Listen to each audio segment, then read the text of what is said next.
Guys আমাদের বাড়ি হচ্ছে পনির পরোটা। এই দেখতে পারো তোমরা, এই যে এখানে মা বানাচ্ছে, এখানে ভাজছে, এখানে খাচ্ছি। আর বাইরের ওয়েদারটা তোমরা শুধু দেখো, এই যে বাইরের ওয়েদারটা, বৃষ্টি পড়বে, পুরো মেঘ মেঘ হয়ে গেছে, পুরো হাওয়া বাতাস দিচ্ছে।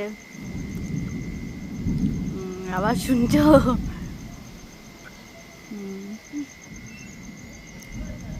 পনির পরোটা জমে একদম ক্ষীর না মা?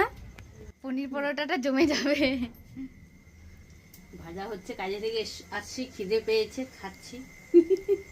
আমার মেয়ে ছিঁড়ে ছিঁড়ে দিচ্ছিল, বলে খাও, কেমন হয়েছে দেখার জন্য। এই যে এই দেখো পনির পরোটা।